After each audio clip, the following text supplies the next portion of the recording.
ਦਰਸ਼ਕੋ break ਤੋਂ ਬਾਅਦ ਤੁਹਾਡਾ ਸਭ ਦਾ ਭਰਪੂਰ ਸਵਾਗਤ ਆ। ਸੋ ਵਿਊਅਰਸ, ਹੁਣ ਆਪਾਂ ਜਿਹੜੇ ਤੁਹਾਡੇ YouTube ਤੇ ਮੈਸੇਜ ਨੇ ਜਾਂ Facebook ਤੇ ਮੈਸੇਜ ਨੇ ਜਾਂ ਲਿਖਤਾਂ ਨੇ ਉਹ ਆਪਾਂ ਤੁਹਾਡੇ ਨਾਲ ਸ਼ੇਅਰ ਕਰਨ ਜਾ ਰਹੇ ਹਾਂ। ਸੋ ਅਸੀਂ ਚਾਹਾਂਗੇ ਕਿ ਤੁਸੀਂ ਇਸੇ ਤਰ੍ਹਾਂ ਬਣੇ ਰਹਿਣਾ। ਸੋ शुरू करते हैं यूट्यूब के उपर जो लाइव चैट है वो चल रही है उस पर। सो खालसा देश पंजाब एवरीडे आते हैं और फस्ट ना की है साढ़े व्यूअर्स होंगे ने उन्होंने मैसेज हमेशा सेम ही होंगे और वो लिखते हैं कि वाहगुरू जी कृपा करन देश पंजाब ते वाहगुरू जी। और इस तरह खालसा राज भी साढ़े दूसरे व्यूअर होंगे ने।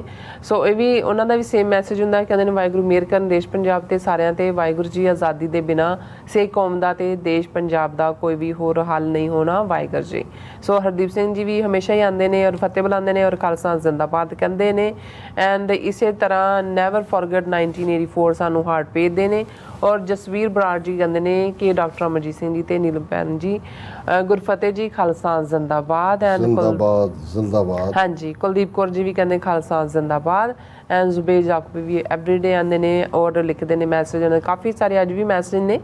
सो बहुत बहुत शुक्रिया साहब, बहुत बहुत शुक्रिया। तुसीं सानू एंडोर्स भी करते हो, हौसला भी वधांदे हो और तुसी एक सच्चे मुसलमान हो। सच्चे मुसलमान वांग तुसी सच हक इंसाफ की गल करते हो और अपनियां जड़ियां मुल्क दे विच भी खामियां ने, इहदे कोई शक नहीं है कि जदों पाकिस्तान बनया किन्नियां आसां उम्मीदां दे नाल कायदे आज़म जिहड़े कि एक मैन ऑफ इंटैग्रिटी सी, अनफॉर्चुनेटली पाकिस्तान च भी करप्शन और ज़मीर फरोशां दी इन्नी वड्डी फौज वक्त दे नाल आ गई कि हौली हौली हौली जिहड़ा है वो लोकां दे जिहड़े मसले हल करन दी थां पैसा इकट्ठा करके लुट के बाहर ले जाना और एक वक्री किस्म का लाइफ स्टाइल।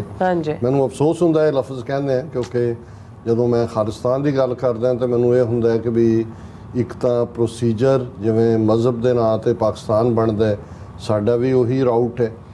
दूसरा जे उन्हां वैल्यूज़ नूं उत्थे नहीं अपनाया गया तो दुश्मनों के हाथ दे विच एक वैपन है ये दसन दे लई जी कि इन्हां दा हाल देख लो।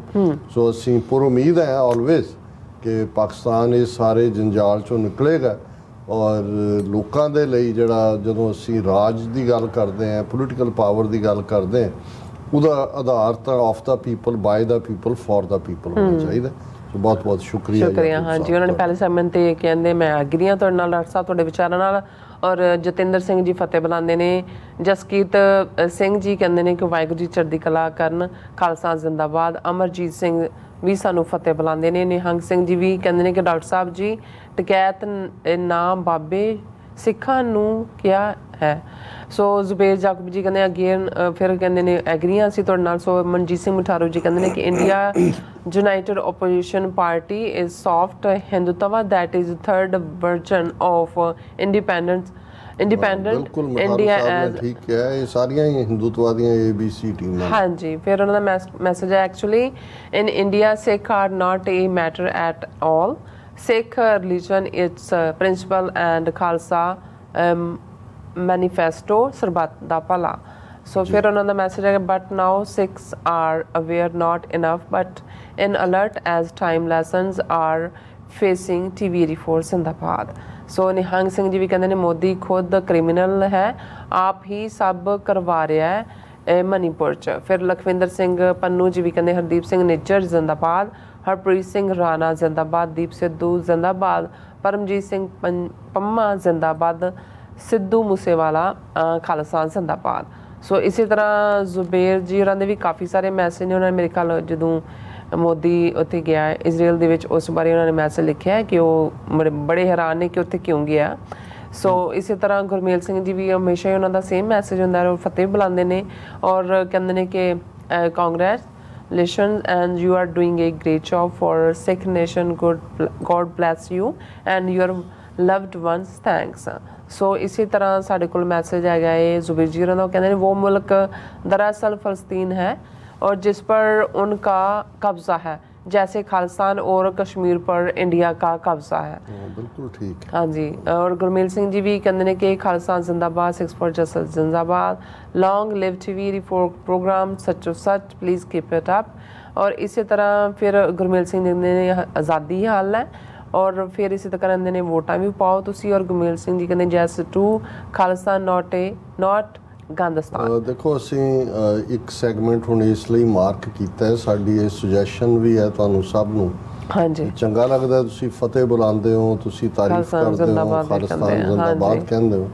ਪਰ ਜੇ ਇਸ ਦੇ ਵਿੱਚ ਕੋਈ ਕੰਟੈਂਟ ਹੋਏ, ਤੁਹਾਡੀ ਲਿਖਤ ਦੇ ਵਿੱਚ ਕੋਈ ਸਵਾਲ ਹੋਏ, ਕੋਈ ਉਹ ਜਾਣਕਾਰੀ ਜਿਹੜੀ ਸਾਡੇ ਕੋਲ ਨਹੀਂ ਹੈ, ਤੇ ਉਸ ਨਾਲ ਸਮੇਂ ਦੀ ਠੀਕ ਵਰਤੋਂ ਹੋਏਗੀ। ਅਦਰਵਾਈਜ਼ ਫਿਰ ਸਾਨੂੰ ਪੁਰਾਣੇ ਫਾਰਮੈਟ ਵੱਲ ਹੀ ਜਾਣਾ ਪਏਗਾ। ਹੁਣ ਮੈਂ ਫੇਸਬੁੱਕ ਤੇ ਥੋੜੇ ਜਿਹੇ ਮੈਸੇजेस ਨੋ ਪ੍ਰੋਬਲਮ, ਕਿਉਂਕਿ ਅਸੀਂ ਵਕਤ ਦਾ ਵੀ ਧਿਆਨ ਰੱਖਣ ਦੀ ਕੋਸ਼ਿਸ਼ ਕਰਾਂਗੇ। ਹਾਂਜੀ। ਗੁਰਦੀਪ ਸਿੰਘ ਲਿਖਦੇ ਨੇ, ਵਾਹਿਗੁਰੂ ਜੀ ਕਾ ਖਾਲਸਾ ਵਾਹਿਗੁਰੂ ਜੀ ਕੀ ਫਤਿਹ। ਖਾਲਸਾ ਜੀ, ਮਨੂਵਾਦੀ, ਅੰਧ ਵਿਸ਼ਵਾਸ, ਵਿਸ਼ਵਾਸਘਾਤੀ, ਇਨਸਾਨੀਅਤ ਨੂੰ ਨਫ਼ਰਤ ਕਰਨ ਵਾਲੇ ਹਿੰਦੂਤਵਾ ਦੈਂਤ ਦੇ ਮਿਥਿਹਾਸ ਦਾ ਸੱਚਾ ਸਟੀਕ ਵਿਸ਼ਾ ਸਮੇਂ ਅਨੁਸਾਰ ਰਾਜਾ ਪਹਿਲੇ ਵੀ ਅੰਨਾ ਸੀ ਤੇ ਅੱਜ ਵੀ ਅੰਨਾਪਨ ਦਾ ਸ਼ਿਕਾਰ ਮੋਦੀ ਤੇ ਸਾਰੇ ਚਮਚੇ ਨੇ। ਸੋ ਉਹਨਾਂ ਨੇ ਜਿਹੜਾ ਸਾਡਾ ਪਹਿਲਾ ਸੈਗਮੈਂਟ ਸੀ ਜਿਹਦੇ 'ਚ ਕਿ ਅਸੀਂ ਇਹ ਕਿਹਾ ਕਿ ਵੀ ਹਸਨਾਪੁਰ ਦੇ ਮਹਿਲ ਤੋਂ ਮਣੀਪੁਰ ਦੀਆਂ ਗਲੀਆਂ ਤੱਕ ਉਦੋਂ ਵੀ ਜਿਹੜਾ ਰਾਜਾ ਅੰਨਾ ਸੀ ਔਰ ਹੁਣ ਵੀ ਅੰਨਾ ਹੈ, ਔਰ ਪਾਰਲੀਮੈਂਟ ਕ੍ਰਿਮੀਨਲਸ ਨਾਲ ਭਰੀ ਹੋਈ ਹੈ। ਜਗਦੀਪ ਸਿੰਘ ਸੰਧੂ ਉਹਨਾਂ ਨੇ ਮੈਨੂੰ ਵੀ ਤੁਹਾਨੂੰ ਵੀ ਫਤਿਹ ਕੀਤੀ ਹੈ। ਦਵਿੰਦਰ ਸੰਧੂ, ਪ੍ਰਭਦਿਆਲ ਸਿੰਘ, ਜਸਬੀਰ ਸਿੰਘ, ਸੋਹਣ ਸਿੰਘ ਮਾਲ ਉਹ ਲਿਖਦੇ ਨੇ, ਡਾਕਟਰ ਸਾਹਿਬ ਜਿਹੜੀ ਜਨਾਨੀ ਪਾਕਿਸਤਾਨ ਤੇ ਉਸ ਦੀ ਬੋਲਬਾਣੀ ਪਾਕਿਸਤਾਨ ਦੀ ਨਹੀਂ ਲੱਗਦੀ, ਡਰਾਮਾ ਹੀ ਲੱਗਦਾ ਕੁਆਇਟ। ਪਰ ਵੈਸੇ ਵੀ ਜਿਹੜਾ ਸਿੰਧ ਖੇਤਰ ਜਿਸ ਏਰੀਏ 'ਚੋਂ ਆਈ ਹੈ ਉਹਨਾਂ ਦਾ ਇੱਕ ਆਪਣਾ ਹੀ ਕਲਚਰ ਹੈ ਉਹ, ਕਿਉਂਕਿ ਲਹਿੰਦੇ ਪੰਜਾਬ ਦੀ ਬੋਲੀ ਔਰ ਵਰਤਾਰਾ ਬਿਲਕੁਲ ਡਿਫਰੈਂਟ ਹੈ ਜੀ। ਟੋਨੀ ਢੀਂਡਸਾ, ਸੋਹਣ ਸਿੰਘ ਮਾਲ, ਸਿੰਘ ਹਰਮੰਦਰ, ਉਹਨਾਂ ਨੇ ਵੀ ਸਾਰਿਆਂ ਨੂੰ ਫਤਿਹ। ਪ੍ਰਦੀਪ ਸਿੰਘ, ਗੁਲਾਮ ਨਹੀਂ ਰਹਿਣਾ, ਉਹਨਾਂ ਨੇ ਕਿਹਾ ਖਾਲਿਸਤਾਨ ਲੈਣਾ ਹੀ ਲੈਣਾ ਹੈ, ਸਤਿਕਰਤਾਰ। ਔਰ ਜਸਬੀਰ ਸਿੰਘ ਲਿਖਦੇ ਨੇ, now India afraid from referendum because referendum Khalistan is the democratic smart process. ਤੁਸੀਂ ਬਿਲਕੁਲ ਠੀਕ ਫਰਮਾਇਆ, ਔਰ ਅਸੀਂ ਹਮੇਸ਼ਾ ਹੀ ਇਹ ਸਮਝਦੇ ਹਾਂ ਕਿ ਵੀ ਖਾਲਿਸਤਾਨ ਰੈਫਰੈਂਡਮ ਨੇ ਜਿੱਥੇ ਡਾਇਸਪੋਰਾ ਸਿੱਖਾਂ ਦੀ ਤਾਕਤ ਨੂੰ ਸ਼ੋਅ ਕੀਤਾ ਕਿ ਕਿੰਨੀ ਵੱਡੀ ਗਿਣਤੀ 'ਚ ਖਾਲਿਸਤਾਨ ਦੀ ਹਮਾਇਤ ਨੇ ਸਿੱਖ, ਉੱਥੇ ਭਾਰਤੀ ਹਕੂਮਤ ਜਿਹੜੀ ਕਿ ਉੱਥੇ ਜਿਹੜੀਆਂ ਵੀ ਧਿਰਾਂ ਨੇ ਉਹਨਾਂ ਨੂੰ ਤਾਂ ਉਹਨਾਂ ਨੇ ਦਬਾਇਆ ਹੋਇਆ ਜਾਂ ਉੱਥੋਂ ਆਵਾਜ਼ ਨਹੀਂ ਨਿਕਲਣ ਦਿੰਦੇ, ਤੇ ਬਾਹਰ ਜਿਹੜੀ ਇੱਕ ਇਸ ਦੇ ਉੱਤੇ ਮੋਮੈਂਟਮ ਬਿਲਟ ਹੋਈ ਉਸ ਨੂੰ ਸਾਬੋਤਾਜ ਕਰਨ ਲਈ ਉਹਨਾਂ ਨੇ ਫਿਰ ਇਹ ਜਿਹੜੀ ਡਰਟੀ ਗੇਮ ਅਜੀਤ ਡੋਵਲ ਨੇ ਅਸੈਸੀਨੇਸ਼ਨਸ ਦੀ ਸ਼ੁਰੂ ਕੀਤੀ ਹੈ, ਇਹ ਖੇਡਣੀ ਸ਼ੁਰੂ ਕੀਤੀ ਜੀ। ਰਾਜ ਸਾਹਿਬ ਤੁਹਾਡਾ ਬਹੁਤ ਬਹੁਤ ਸ਼ੁਕਰੀਆ, ਤੁਸੀਂ ਆਪਣੇ ਵਿਚਾਰ ਸਾਡੇ ਦਰਸ਼ਕਾਂ ਨਾਲ ਸਾਂਝੇ ਕੀਤੇ ਨੇ। ਸੋ ਇਸ ਤਰ੍ਹਾਂ ਆਪਣੇ ਵਿਊਜ਼ ਕੋਲ ਨੇ ਇਜਾਜ਼ਤ। ਵਿਊਅਰਸ, ਸਾਡੇ ਪ੍ਰੋਗਰਾਮ ਦਾ ਸਮਾਂ ਇੱਥੇ ਸਮਾਪਤ ਹੁੰਦਾ। ਤੁਸੀਂ ਆਪਣੀ ਰਾਏ ਤੇ ਸੁਝਾਅ ਸਾਨੂੰ ਭੇਜਣਾ ਭੁੱਲਣਾ ਸਾਡੇ ਇਸ ਪਤੇ ਤੇ SOS@TV84.TV ਤੇ। ਅਸੀਂ ਆਪਣਾ ਪ੍ਰੋਗਰਾਮ ਲੈ ਕੇ ਫਿਰ ਦੁਬਾਰਾ ਤੁਹਾਡੇ ਰੂਬਰੂ ਹੋਵਾਂਗੇ। ਤਦ ਤੱਕ ਲਈ ਮੈਨੂੰ ਤੇ ਆਪਣਾ ਸੁਣਾ ਗਿਆ ਦੋ ਦੇਖਦੇ ਰਹੋ TV84 ਬੁਲਾ ਦਿਓ ਫਤਿਹ। ਵਾਹਿਗੁਰੂ ਜੀ ਕਾ ਖਾਲਸਾ, ਵਾਹਿਗੁਰੂ ਜੀ ਕੀ ਫਤਿਹ। ਰੱਬ ਰਾਖਾ।